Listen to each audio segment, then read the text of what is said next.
Brother Hassan was first elected as president of the CLC in 2014, making him the first person of color to lead Canada's union movement.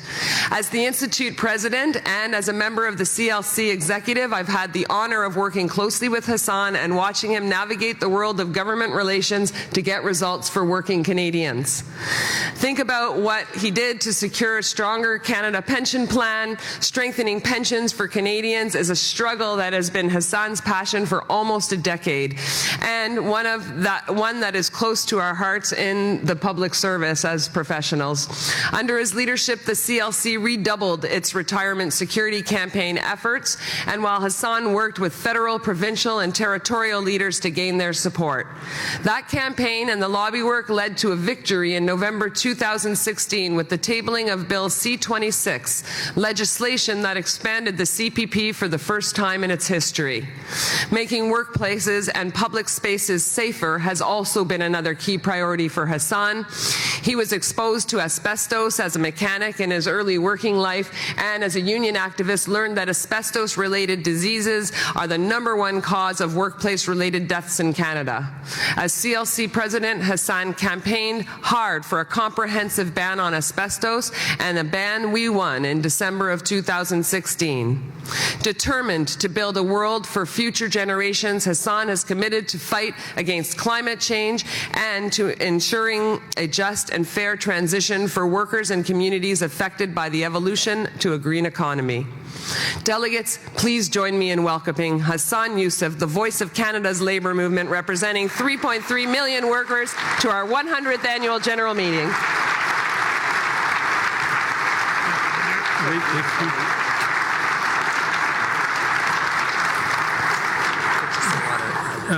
Thanks, Deb. I was privileged to be in the back and watching David do his presentation.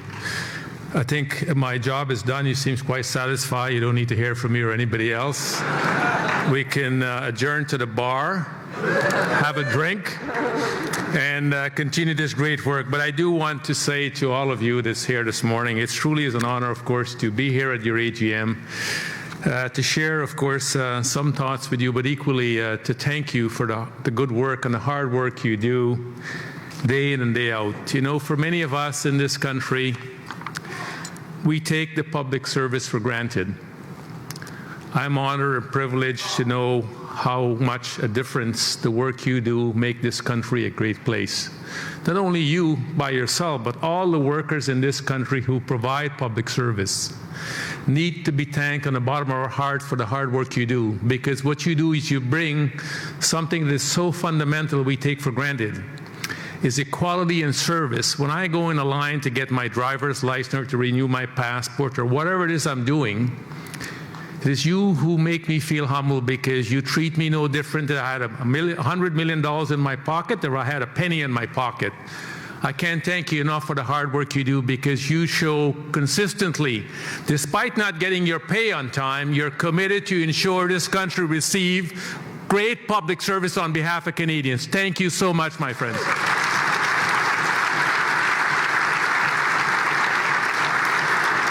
And thank you for me. It's giving me an opportunity to speak a little bit this morning. I want to start out, of course, to thank my good friend Debbie. Debbie, of course, has been a member of our Canadian Council, but equally, she's a member of the Executive Committee. She shows up, she engaged, she's tough, she's formidable, but she's also, of course, a member of our organization and member of the organization, of course, of the leadership team that govern the organization. I can't thank her enough for, of course, for her sage advice, for her intervention, but equally to be there when we need to debate some tough issues. And she's always been there to represent not only PIPS, but also, of course, the 3.3 million workers in this country who benefit from the Canadian Labour Congress. I want to thank her again for her leadership, but equally to thank her for being my friend, but also for the opportunity to learn from her as a woman leader. I also want to say to you today, as I speak to you, you maybe see this in the news on a regular basis, and we as men, and all of us, got to speak up. It's not easy being a women leader in this country. Some of the vile hatefulness we've been seeing online and, of course, been expressed to some of those who stand for public office is simply unacceptable, and we have to stand up and speak out against it.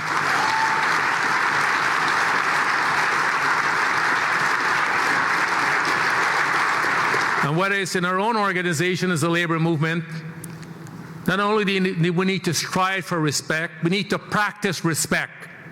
We can have tough debates, because I'm one of those, of course, I've always been in the forefront.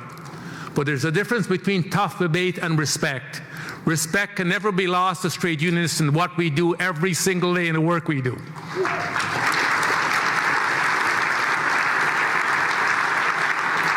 Of course, I'm happy to be here today, of course, as we get ready for the new Parliament, of course, to take its role. Of course, the post-election context. Following the 2015 election, Canada's labour movement, of course, made substantial gains to improve the lives of working people throughout this country. Through the hard work and cooperation, we managed, of course, to expand public pension. We also managed to put an end to Bill C-27.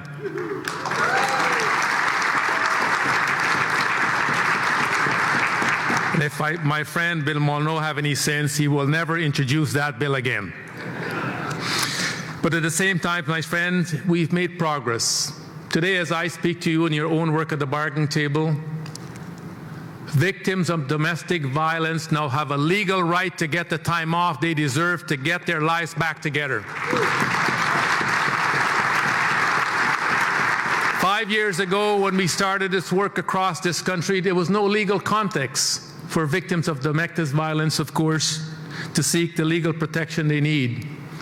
In a very short time, right across this great land of ours, every victim of domestic violence will have the legal protection of the provincial and territorial legislatures across this country because of our great movement that took on this hard work. But it's equally for me to say to all of you, my friends, domestic violence don't come from Martians coming down and committing it. Domestic violence are committed by loved ones, friends, partners, and it's unacceptable. I would say to my men colleagues in this room, we have to strive harder to hold ourselves accountable because this violence should come to an end. It is 2019, and almost 98% of that violence are committed by men.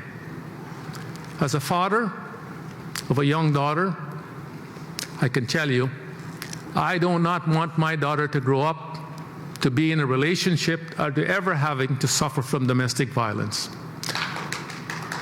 And all of us should strive to ensure that's the future we want to live in our country. But it's equally for me to say, people like me and my brothers in the room will have to do more. Because if this violence is going to end, we have to challenge it, we have to make it unacceptable, and we have to hold those accountable for their behavior. I know the legal work we have done to make this, of course, an important victory for working people. But the real victory will come when the statistical change starting to happen throughout our country. Then we can truly feel better we've accomplished the ultimate goal. My friends, as I speak to you in the last Parliament, after decades of hard work, we finally have pay equity at the federal level in legislation.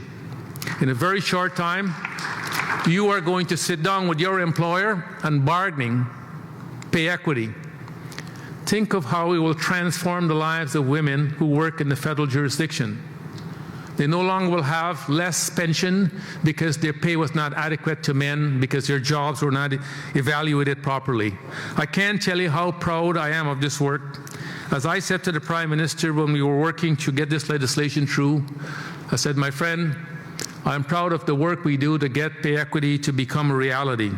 Because what the previous government did to criminalize union to represent their worker was simply unacceptable. But more importantly, if pay equity is going to be a reality, you better put money in the budget, because when we sit down at the bargaining table and we demand that you adjust the inequities that's been lived by women, we hope there's money in the budget to make sure we can fix the problem once and for all.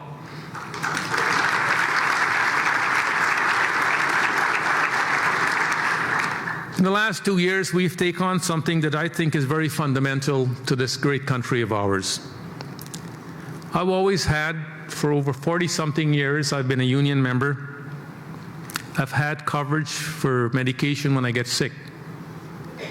And for all that time, I know if I ever got sick, I would get the medication I deserve or I need. But 2 years ago, we took on a campaign to say that Pharmacare have to become a reality of our healthcare system in this country. And I'll talk a bit more, but we put it on the agenda. In this last election, you see 3 political parties put in their platform, they're committed, of course, to national Pharmacare.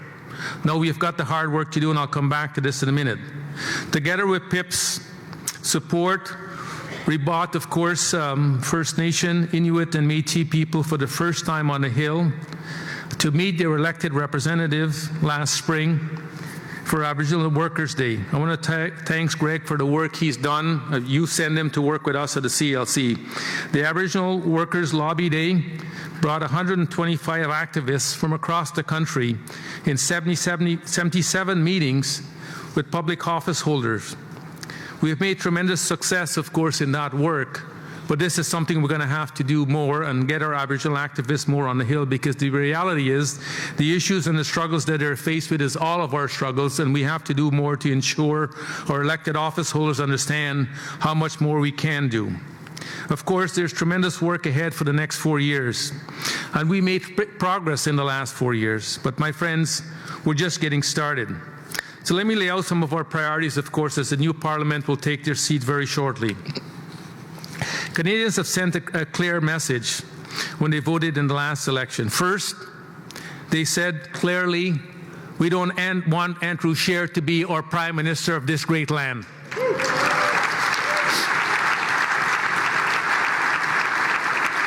They've gave the Prime Minister, of course, a minority government. A minority government can challenge, of course, will have to navigate, of course, the challenges in this new minority parliament. But I also think it's a great opportunity for us as a trade union movement. Voters sent, of course, Justin Trudeau the message that he must seek the cooperation of others to get the best for all Canadians in the legislature. Through Canada's history, we have seen the benefits of such forced cooperation. It was through this forced cooperation we established our healthcare system in this great country. It was through this forced cooperation we established the Canada Pension Plan, the 40-hour work week, an advancement for human rights across this country, equal marriages, the list goes on. We believe this minority can produce historic results for the fairer Canada for all Canadians. What, of course, we have to get done in this Parliament, let's take a few opportunities. Let me come back to Pharmacare. Today, as I speak to you, 3.5 million Canadians can't afford the medication they need when they get sick in this great country of ours. Right now, of course, we have the 3rd highest drug cost in the world. And there's no justification as why we pay such high costs for medication. We have never seen a clearer message to our elected representative about the need for a universal public pharmacare system in the history of our country. Right way forward, of course, the only way that Pharmacare will become a reality for Canada is to have a single-payer universal pharmacare system that when you get sick and you need the medication, all you have to do is take your health card to a pharmacist to get that medication so you can get healthy and remain healthy in this great country of ours. As I said earlier before, for my entire life I've had the privilege of having coverage. But I made it clear as we were conducting our campaign, I don't want to live a life of privilege. What I have is a privilege. I want it to become a right for every single Canadian across this country. The right to have access to medication when you get sick. We did a 23-city tour across Canada, and the stories I heard from families and individuals about the challenge they face in accessing medication broke my heart, brought tears, all because, of course, of our system that was created didn't bring a national pharmacare system forward as was promised. So we've got this opportunity, my friends. For the first time in the history, there is a consensus for the majority of Canadians who voted in the last election. They want our current Parliament to act on this issue, and with your help and efforts, I know we can make this a reality. For the first time in the history of this country, I can see we're this close in achieving a national pharmacare. So we're going to fight like we've never fought before. Because the reality is, no matter how good your union is at the bargaining table, an employer can come to the table and say, we're no longer going to cover that benefits. We're going to increase your copay or your deductible, where you're going to have access to that benefits.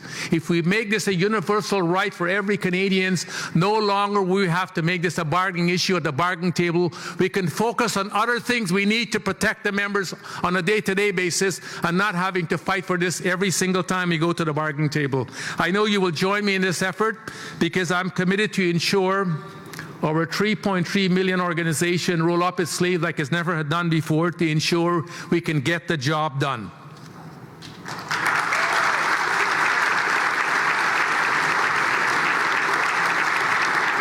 I know in your convention here you're going to be discussing, of course, precarious work.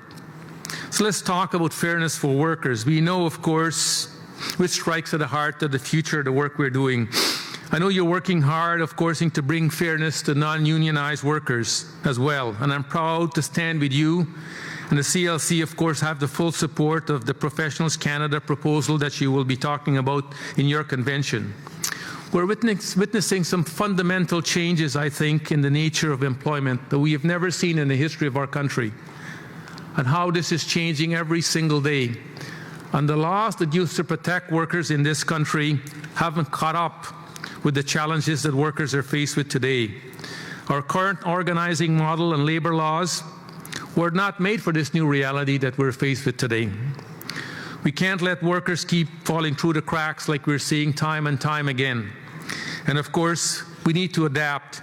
We need a long-term sustainable strategy that depends on supporting, of course, ideas like the Professionals Canada. This project, I believe, demonstrates the continued relevance of unions in the new economy. It shows we can innovate and we could change along with the changes that are happening in the economy. It proves that union can make a difference in the lives of workers. Grow Canada's labour movement, of course, most importantly, and improve the lives of thousands of vulnerable workers who deserve union protection every single day they go to work. We can't let the legislation lacking in protecting workers restrict us as a union. Is how we're going to innovate going forward. The collective work that we need to do going forward. In the 2019 federal election, workers mobilized to send a clear message. The Conservative decades of cuts to services, attack on workers, divided agenda of hate, and giveaways to the connected wealthy insiders was not forgotten and need to come to an end. And Labour made it clear that a complete disregard for workers and our movement will not be tolerated anymore. We defeated Harper, and now, of course, we've defeated Andrew Scheer. And now we will work with this new government to ensure, so we can see, of course, the introduction of our national universal pharmacare system within the life of this new government. Strong targets on climate change and just transition to a greener economy. Why is this important? The reality is, your own members, the scientists in this union, have made it very clear. Climate change is real, and what we need is strong national government action on this issue. If we're going to live in a world that's more hospitable for human survival, we need to deal with this reality. As a union leader, I was asked to co-chair the federal government task force on just transition to the phase-out of coal. I can tell you it was one of the most difficult things I ever did. Because I went to those communities to talk to workers who were going to lose their job because they were no longer going to be producing electricity made from coal, or talking to coal miners who were mining, of course, the coal that went into those facilities to generate the electricity. These were great jobs. They paid in sometimes from $60,000 to $100,000 a year. We know from the science how bad it is for burning coal for the environment. And I counsel those workers that said we can do better. We have to find a way, of course, to transition you to new work, to better work, to use your skills and your ability. And those of you who want to retire, we should make it possible for you to do so. But equally, how do we ensure that investment could come to those communities that no longer will have access to coal and coal generation? It wasn't easy, but the task force produced an incredible report, and I've worked with the federal government to implement that report. Not all of it yet has been implemented, but it speaks to the need for us to provide leadership in the labor movement and how we can tackle climate change. I said earlier, I have a daughter who's 11 years of age. She was watching the debate during the election. They had a vote in her school. And she came home one day and she told me how she voted.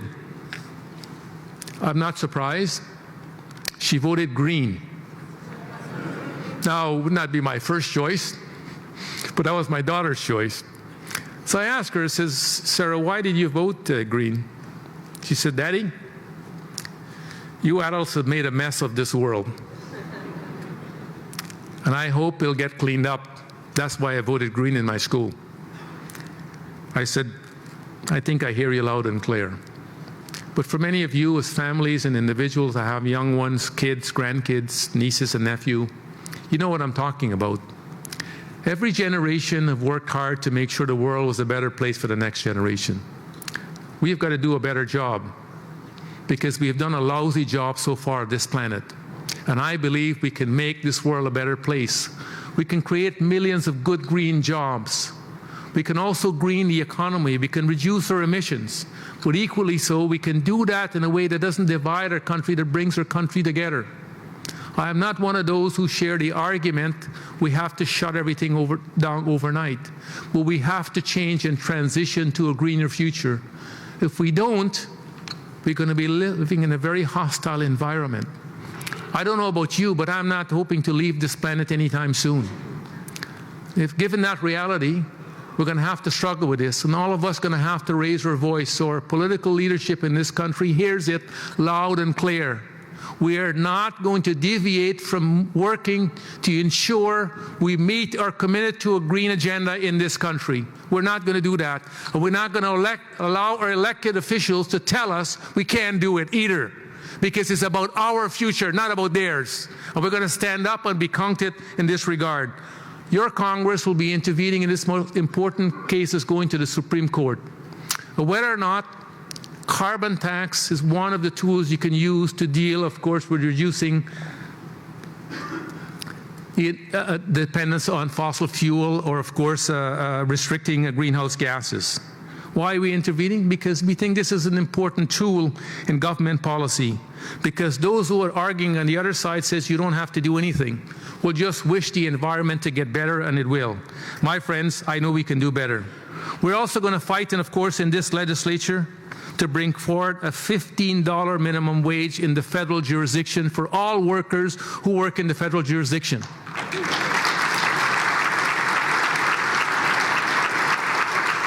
And to work with the federal government to ensure everyone who works in the federal jurisdiction, if you work at an airport and you're serving coffee at a Tim Horton, you're entitled to be paid that $15, not anything less. Because the last time I went to an airport, by the way, my coffee wasn't cheap. And why should those workers work in jurisdiction we're paying high enough fees to go to the airports, and yet workers are being exploited? So we will push the federal government. We're also going to work with this federal government as to how we protect and expand private pension, but also how we expand our public pension. There's a commitment that's made in the Liberal platform to give the poorest seniors who get a GIS a 10% raise. I happen to know one of those poor seniors. She's my 95-year-old mother. Every penny she gets, by the way, goes right back in the economy. She doesn't have any Swiss bank account. She spends every penny she gets. And for those older citizens who helped build this great nation of ours, not a single one of them should be allowed to live in poverty. We can do better, and we must do better.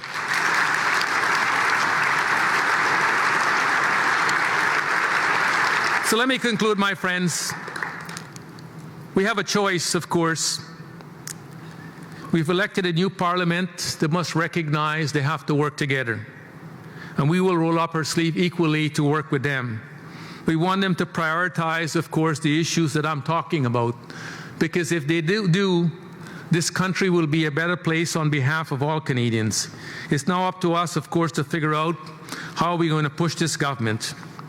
Where families are struggling to figure out how they're going to pay for their pharmaceuticals, our federal government needs to rise to that challenge to say they can work with the province and the territory to bring forth a national Pharmacare.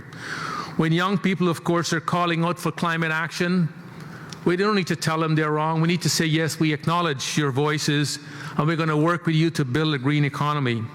And when working people are striving to, of course, for safer work and a brighter future for themselves and their families in their communities, the labor movement answer should be that we will work to improve for better laws and public policies that's going to protect all of us like we have done to deal with domestic violence right across this country.